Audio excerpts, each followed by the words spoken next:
আশা করব বন্ধুরা তোমরা সবাই ভালো আছো। আজকের তারিখ হলো 10/10/2025 আর ঘড়িতে এখন সময় বাজলো দুপুর 2:10। আর আমি ঠিক প্রিন্সেপ ঘাটেই অবস্থান করছি। আর আমার সামনেই আছে আমাদের চিরপরিচিত দ্বিতীয় হুগলি সেতু, আর সেই সঙ্গে হুগলি নদী।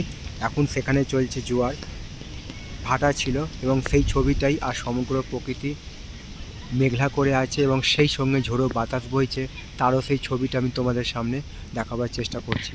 প্রিন্সেপ ঘাট আর প্রিন্সেপ ঘাট সংলগ্ন সেই পার্কের সেই ছবিটা আমি তোমাদের সামনে, আর সমগ্র প্রকৃতি পুরো মেঘলা করে আছে, আকাশ বৃষ্টি হওয়ার সম্ভাবনা, তোমাদের সামনে সেই ছবিটা আমি দেখাবার চেষ্টা করলাম। তো আমি তোমাদের সেই ছবিটা দেখিয়ে দিলাম আবারও, দ্বিতীয় হুগলি সেতুর ছবিটা। আর সামনে আছে হুগলি নদী ছবিটাও, এখন সেখানে চলছে জোয়ার, আর সেই সঙ্গে ঝোড়ো বাতাস বইছে, বৃষ্টি হওয়ার সম্ভাবনা আছে এবং কত সুন্দর একটা প্রাকৃতিক পরিবেশ, সেই ছবিটা আমি তোমাদের সামনে দেখাবার চেষ্টা করলাম।